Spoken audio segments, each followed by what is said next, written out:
Democratic Congresswoman Doris Matsui is facing a challenger on the left in the primary election coming up later next month. Yeah, and former Sacramento Bee reporter and human rights attorney David Mandel says that Matsui is not progressive enough. But Matsui touts her experience and resources that she's secured for the Sacramento area behind her case for re-election. KC Area 3's Ashley Zavala sitting down with both in the race to represent Sacramento in the U.S. House of Representatives. Is this your first time running for office? Yes. It's very stressful and demanding. I kind of knew what I was getting into. David Mandel is getting into a race for a seat in Congress that's been secured by Doris Matsui for almost 20 years. I lived in Sacramento for going on 39 years, originally from Chicago.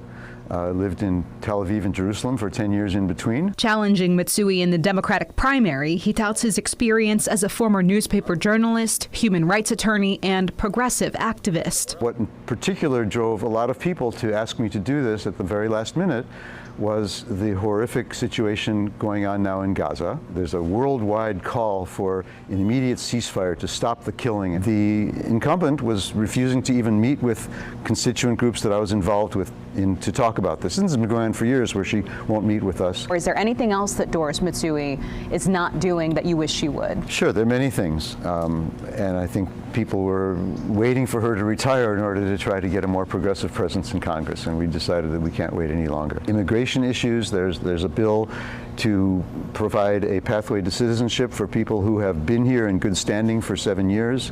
She's not supporting that. There are other environmental bills. There's a bill to stop subsidizing the fossil fuel industry, the oil and gas industry.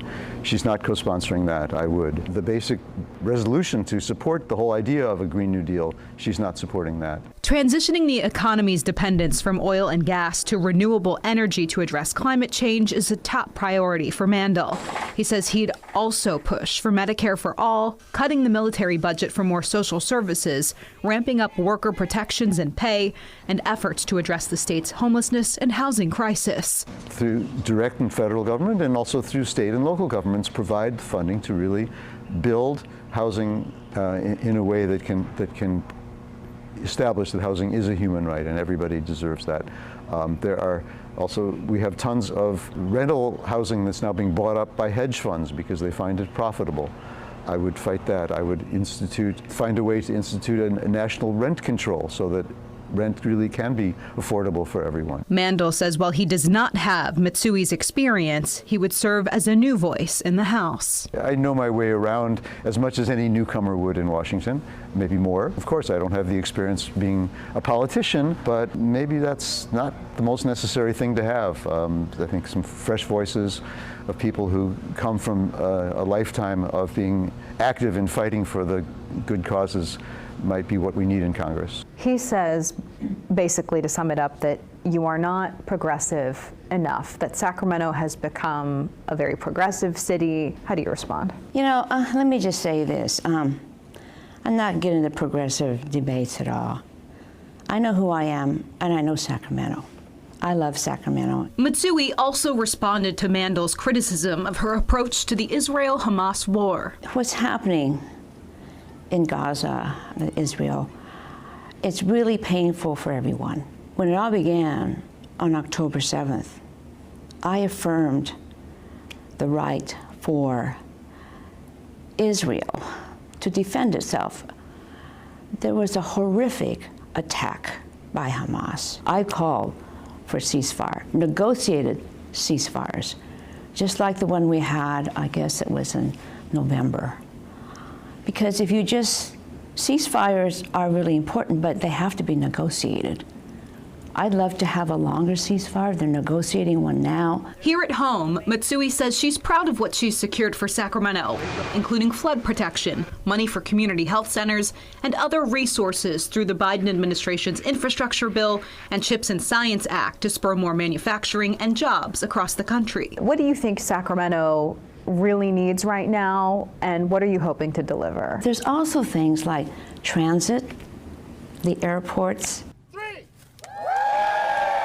the nonprofits, and some of the innovative businesses, to be able to be engaged with them and to really work for a community that really actually collaborates and does things for the betterment of everyone. On Sacramento's growing homelessness population, The federal government can't solve this problem, but we work with the local jurisdictions. I think that we need to bring the homeless into a place where they have some shelter. But shelter is the first step. We have to be able to have wraparound services. We can help with that as far as trying to provide monies for vouchers and things like that to provide some help for affordable housing. That's what we can do, and that's what we'd like to do. But we want to work together with them too, because we do provide a lot of funding. Mitsui's stop in Sacramento this week comes as Congress works to once again avoid another government shutdown. She noted it's been a tough year working in what has been considered the least productive Congress in modern history. She gave this warning to Democrats. What are the stakes of this upcoming election in such a dysfunctional House? We've always said with our elections, this is the most important election ever. This time, it is the most important election ever, in a sense that how important democracy is and how important it is to stand up for it. And I really feel that if we don't do it this time, if people aren't engaged, we're going to lose. In Sacramento, Ashley Zavala, KCRA 3 News. Now, there is a Republican running in this race, Tom Silva. Ashley will be sitting down with him later this week.